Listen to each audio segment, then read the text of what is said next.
Mr. Ross, I entreat you to attend to your niece. She has conducted herself most oddly this morning.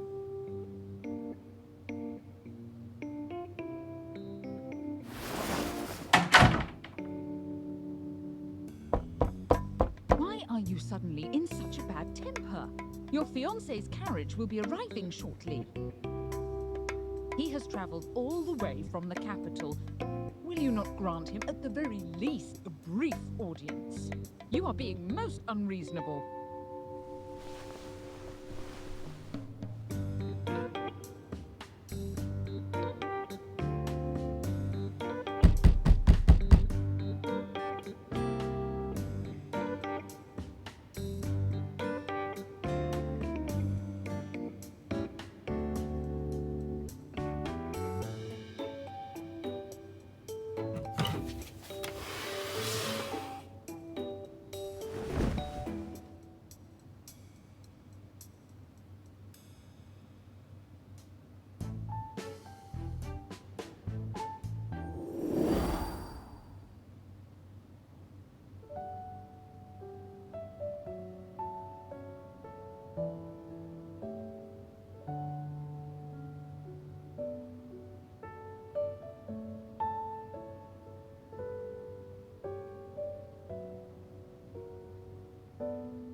Miss, may I request a private word with you?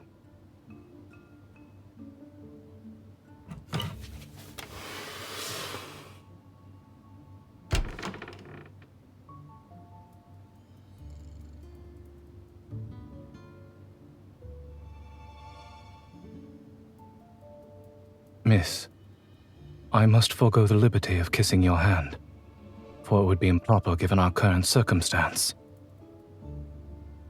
Do allow me to introduce myself. I am Zayne.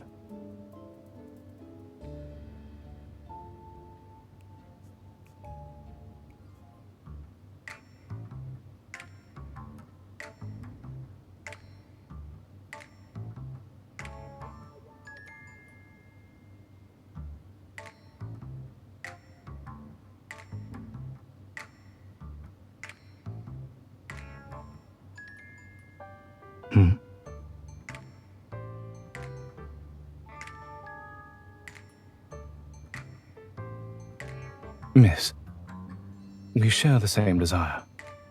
I am here to annul our engagement. You need not affect displays of disorderly conduct in hopes of giving me a negative impression.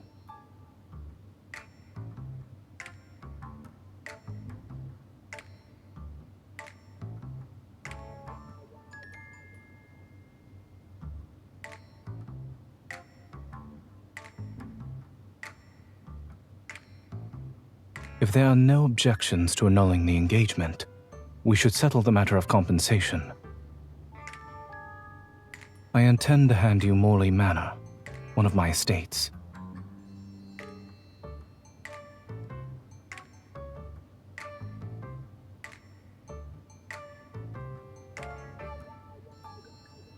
Morley Manor belonged to your grandfather prior to being sold. One could say I am merely returning it to its rightful owner. You will thus be spared the inconvenience of residing in a small, dreary abode together with distant relatives.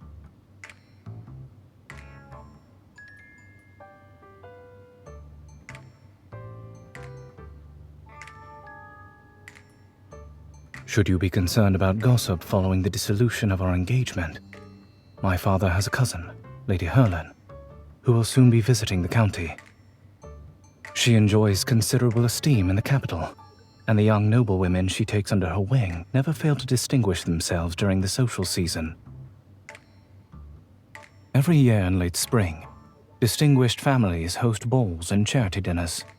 It is a time for young ladies and gentlemen to present themselves and get acquainted.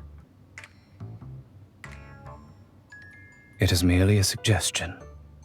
Whether you heed it or not is up to you, miss. If you wish, I can arrange for you to meet my aunt at the manor.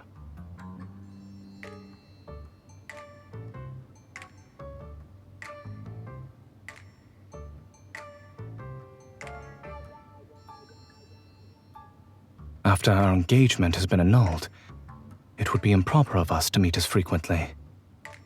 I have some matters to attend to in the capital. Once everything is settled, I doubt not that we shall meet again.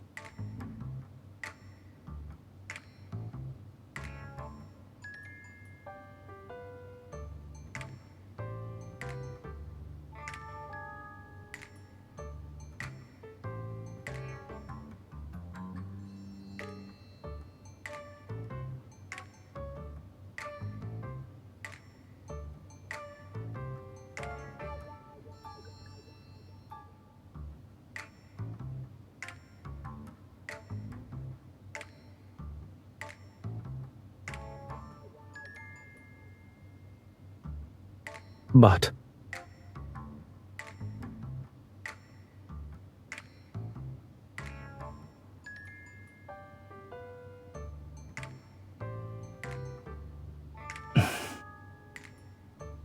very well.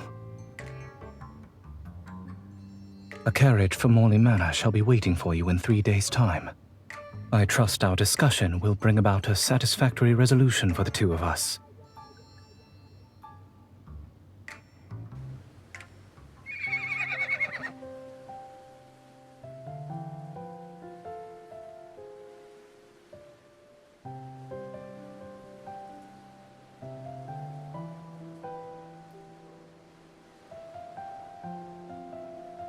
A lady must be graceful at all times, even upon horseback. To properly ride side saddle is to display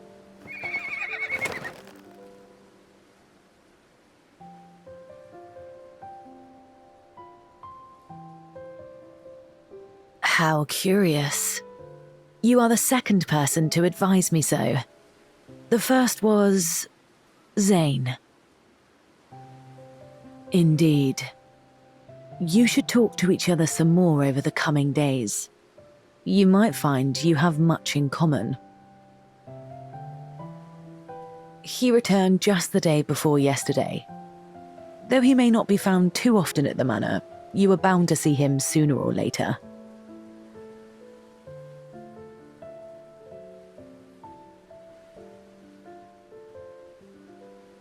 Miss, the young are apt to let first impressions cloud their judgment, and fail to inquire further. For my part, I believe you will see each other differently after spending some more time together. And I have always noticed how the hand that first grabs the reins determines the course. Speaking of which, yesterday I heard the butler complain that Zayne's boots are perpetually muddied. I suspect he's been frequenting the neighbouring farm.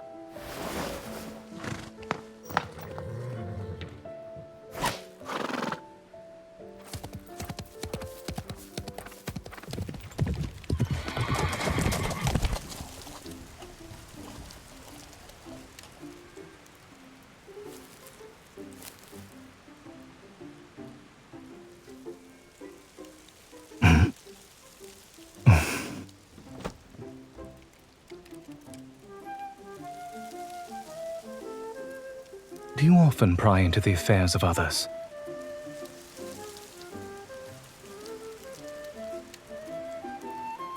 I am obliged to you for the offer, yet I fear your pony would not bear us both.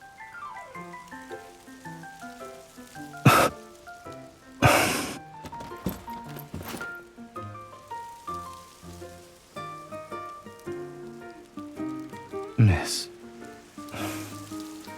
you ought not to be here.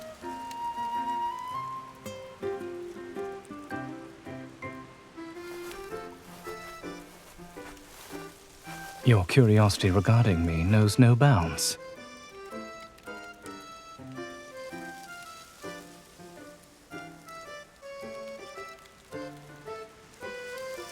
If portraits were able to talk, I fear I would have more troubling matters to worry about.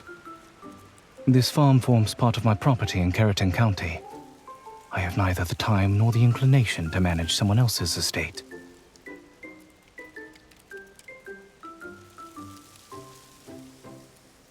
It is only proper that I patronize our local produce.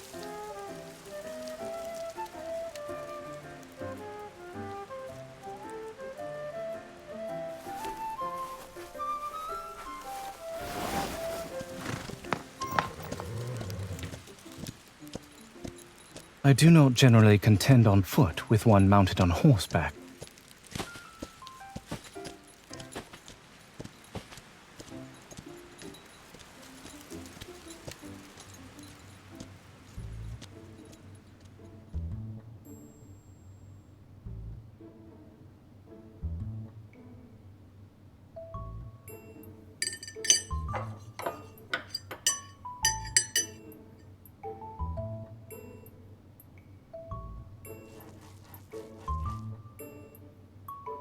The villagers harvested them and offered them to me.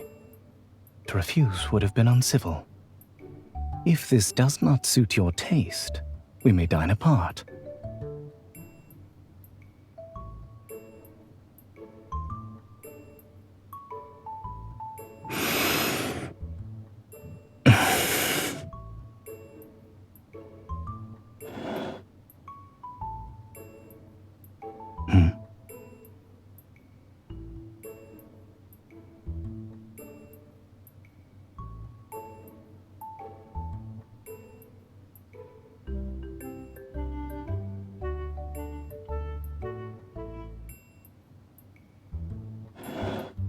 If it pleases you, you may have mine. I do not presume to dictate what others sow in their fields.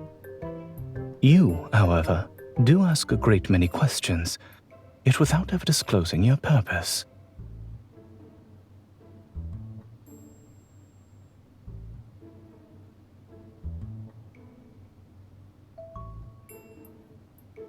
So I am merely your novel pastime.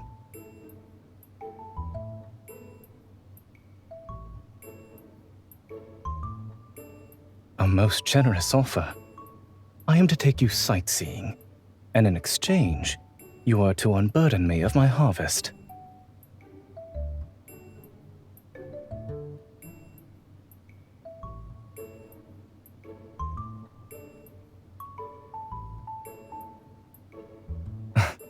You offered to give a helping hand, did you not?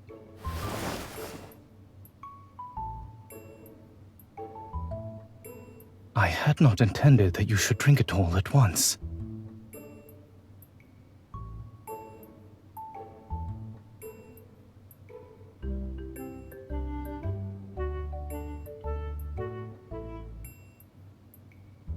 Very well. I accept your offer.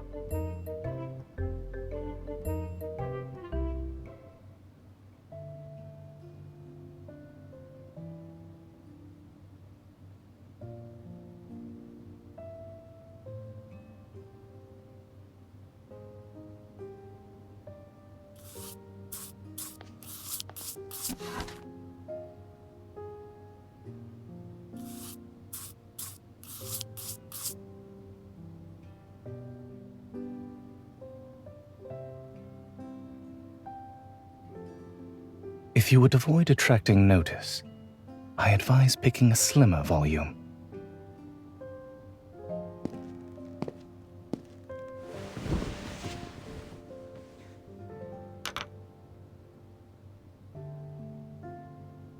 Should curiosity prompt you, you may try it on. Pray excuse me.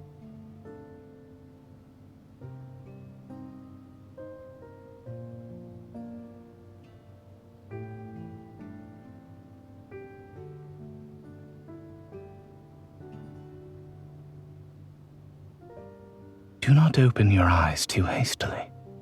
Otherwise, this is what will happen.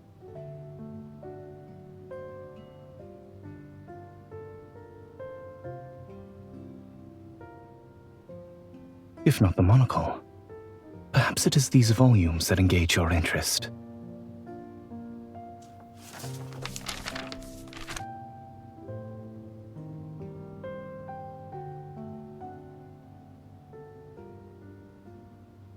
You are most ambitious to begin the study of an ancient script with a medical treatise.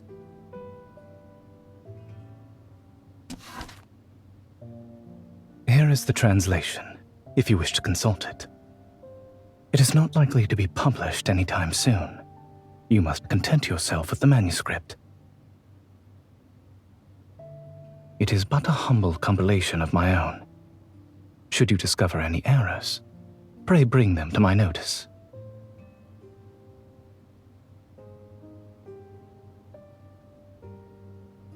If that is all, I shall now continue my work.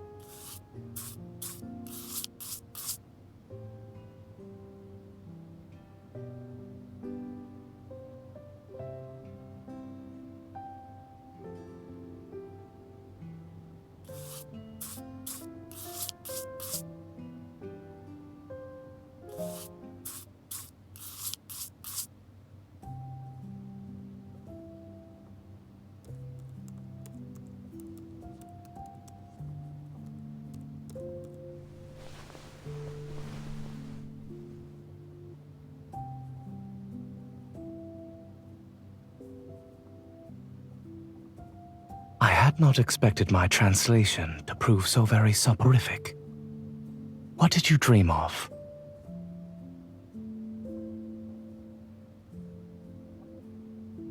Indeed. And what was to be expected hereafter?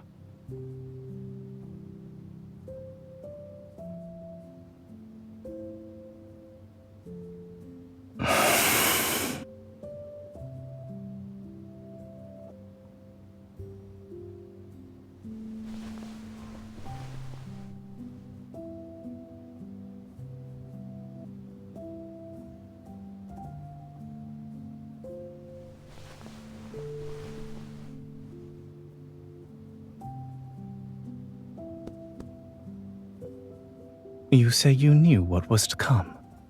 Why, then, did you remain still?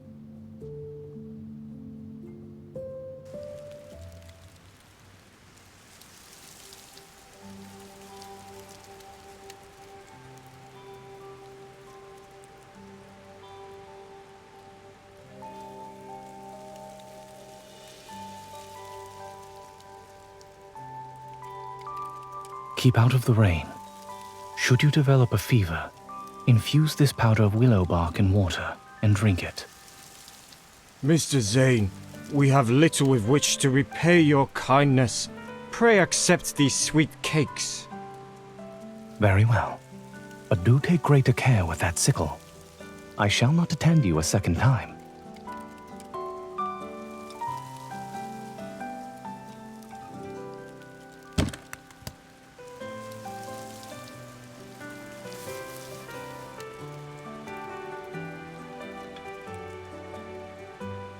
You may say so.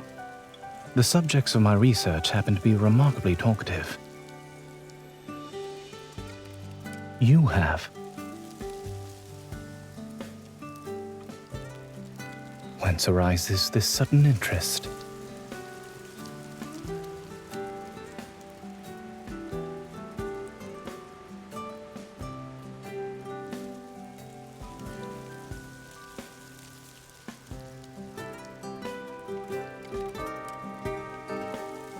You believe acting without regard to my expenses must imply some sort of enjoyment. And you have been accompanying me on such a long journey since the break of dawn. Does it mean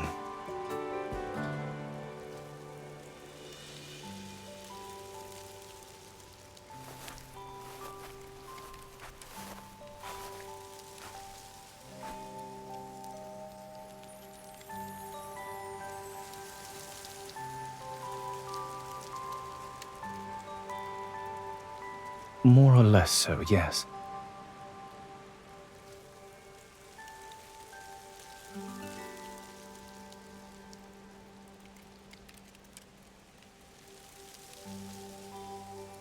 It appears as though you mean to carry me off.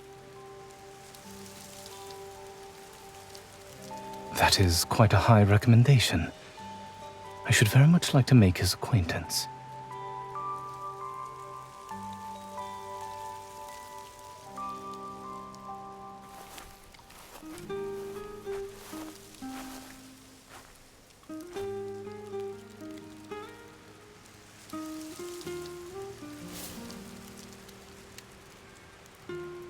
Perhaps I merely wish to be certain that the choices I make are indeed my own, and not just the consequences of a perceived duty. Whether it be in tending the sick, in translating old volumes, or even in the matter of our engagement at first. I have reflected upon it for some time, and I believe you ought to know.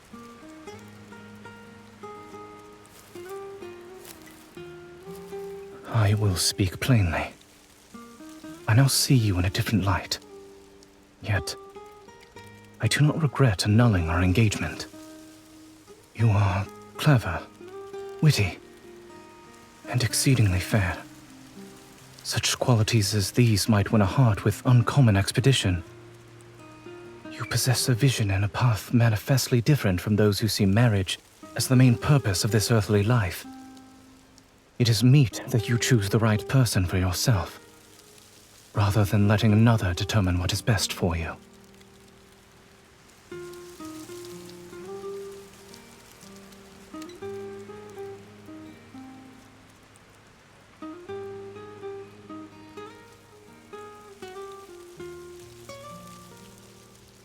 I know because I saw how your eyes lit up when you spoke of that physician.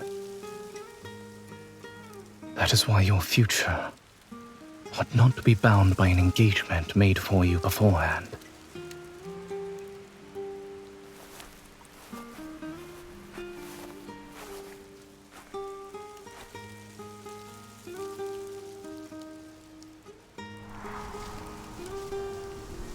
I cannot answer that with certainty, miss. Yet I do attempt to use my discernment.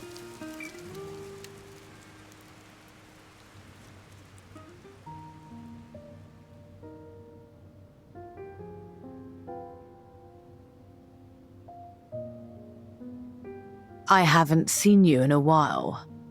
I thought everything would be going swimmingly between you two, yet it seems not to be the case.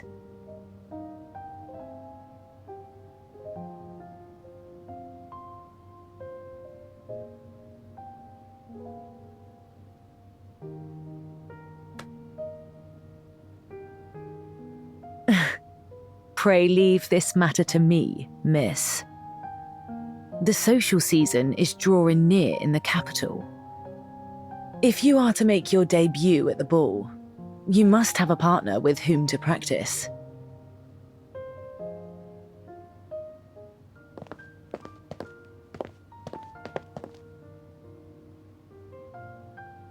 I may, depending on who happens to be my partner.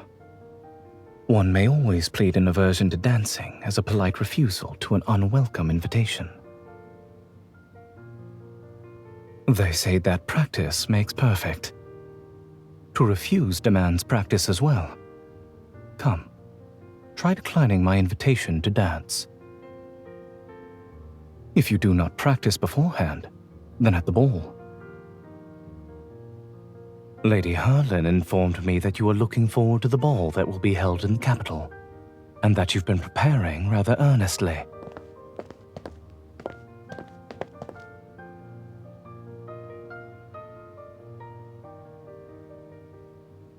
Were I to say no, would you indeed give it up?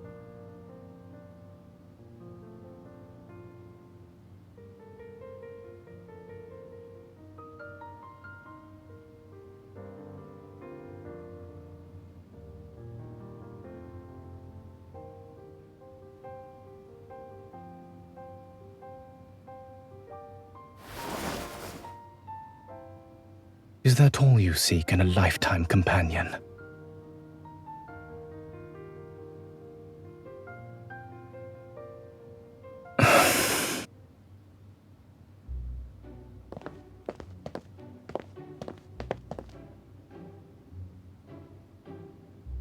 As soon as you had received my portrait, you expressed a wish to break off our engagement. May I ask why?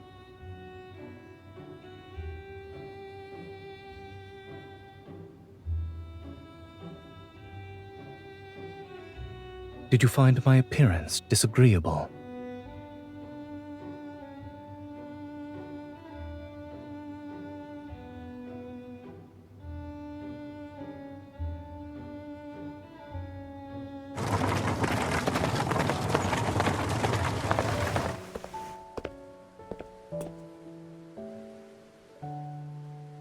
I must return several volumes to the public library. We must part here.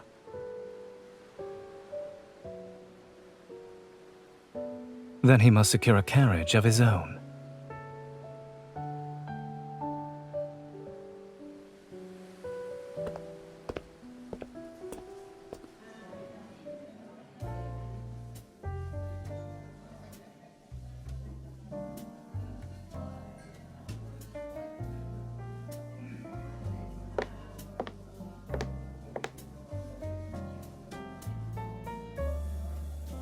May I have the honor of standing up with you for the first dance this evening, miss?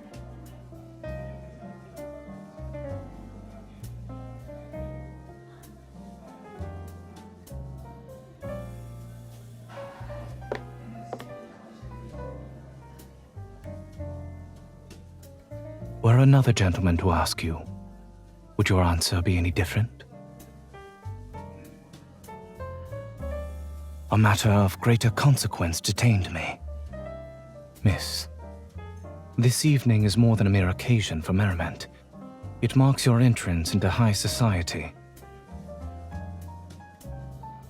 A polite smile or a courteous nod may be misconstrued as eagerness to accept a gentleman's advances.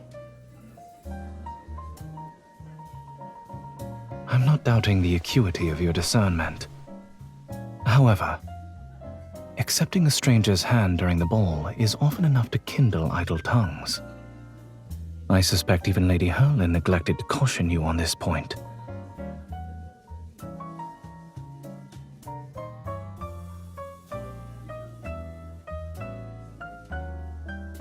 I wish for you to feel entirely at liberty to follow your own heart.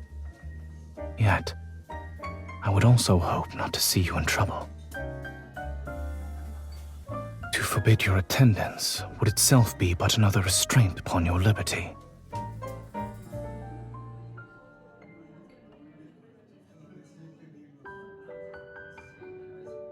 Well then, have you another gentleman in view for the next dance?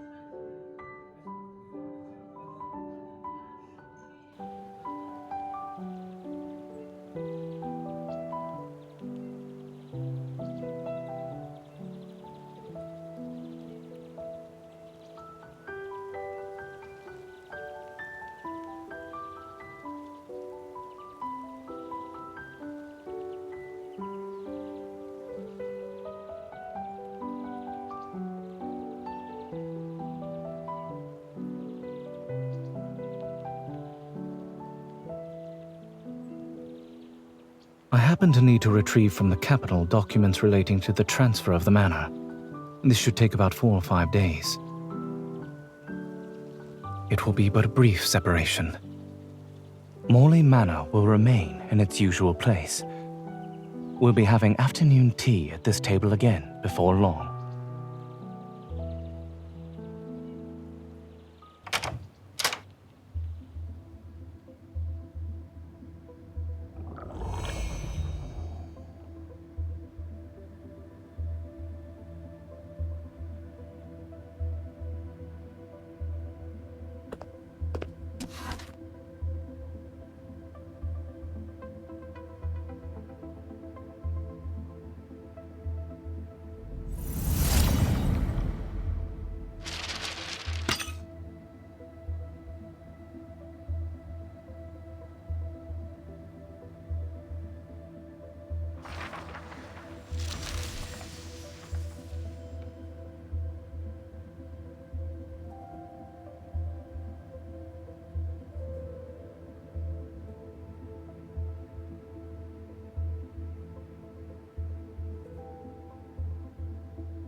Miss, a great many young men have inquired after you since the last ball.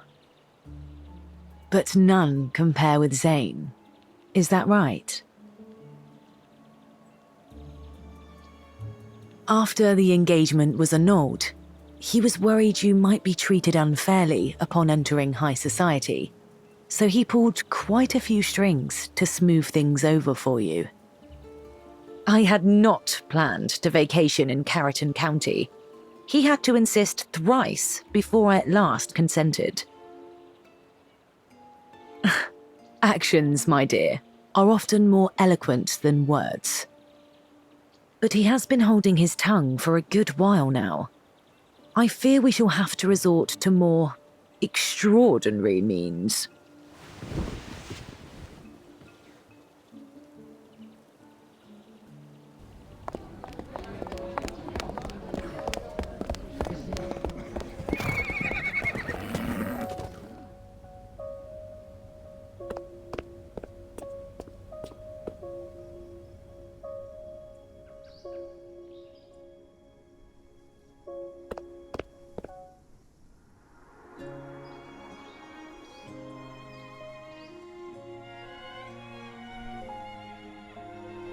Good morning, miss.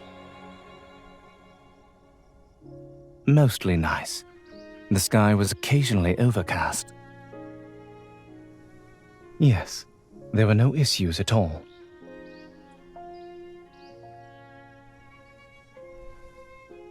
It was my intention to return early.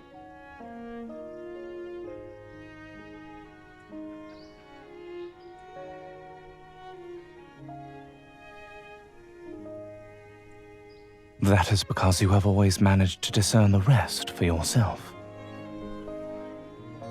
If that is the case, I shall endeavor to be a tad more loquacious moving forward.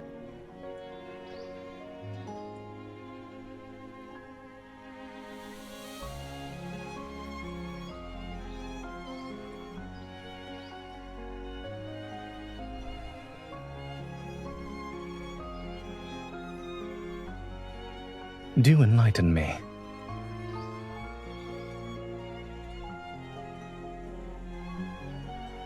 Oh?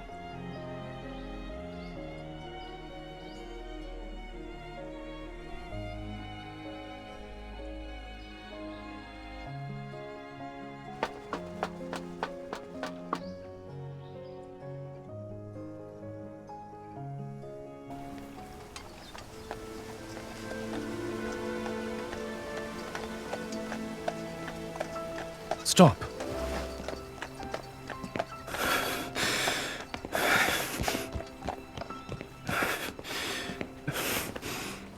Miss, I believe we must clear up some matters between us.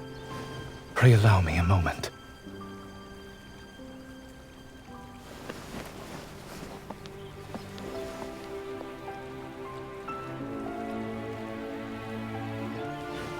I beg your pardon. I have been too hasty.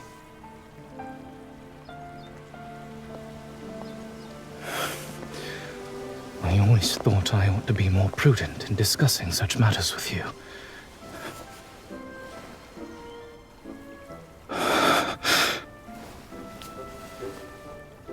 I...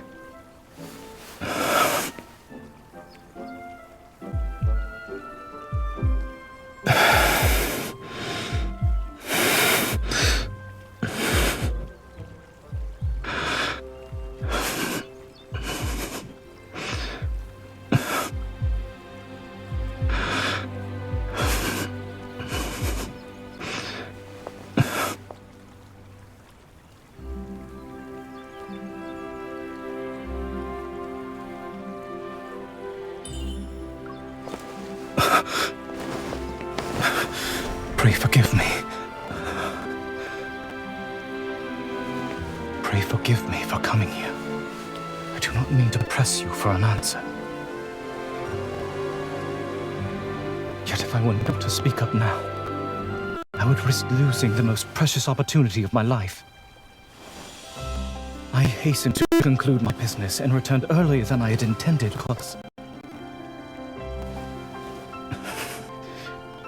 because I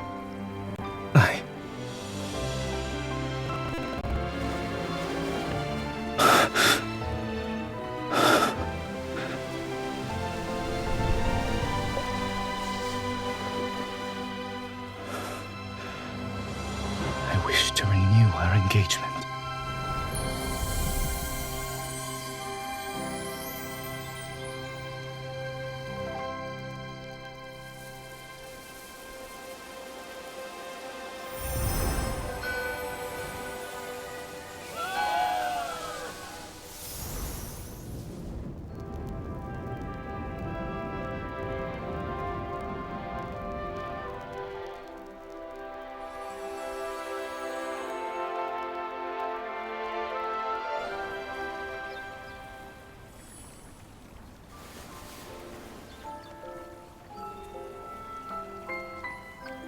The weather has been very favorable on our first outing.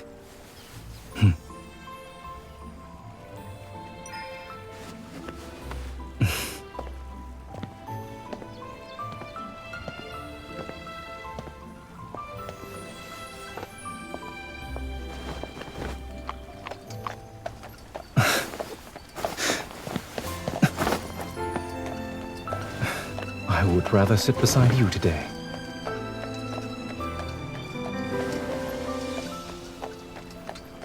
Consider it a reminder to a certain married lady. A hasty departure hardly accords with good manners. Will you not turn away from me this time?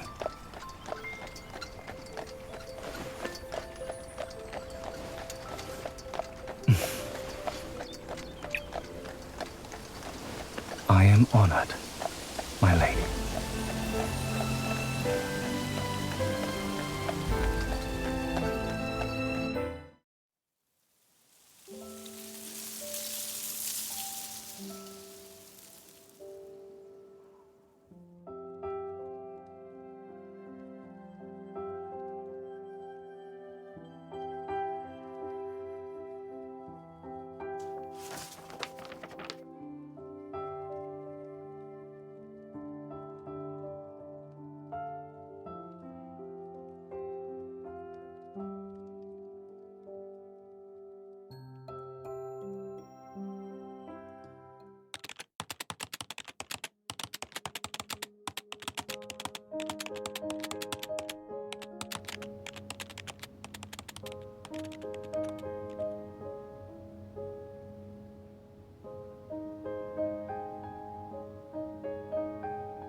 I like how that's coming from a hunter who's always busy keeping Lincoln safe.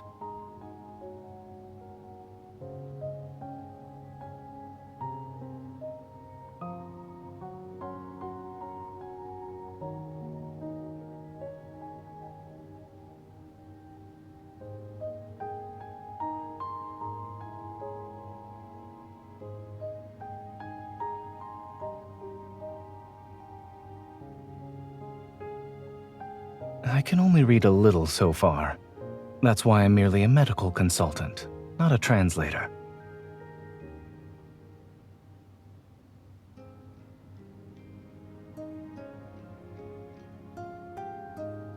Oh? I seem to recall someone being desperate to leave at first.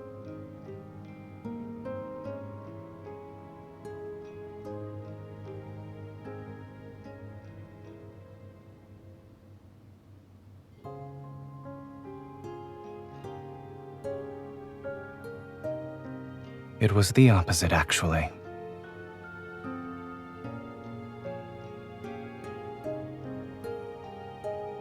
When I first saw you at the Ross's estate, I thought how happy it would be if we could cast aside rank, fortune, and every other distinction.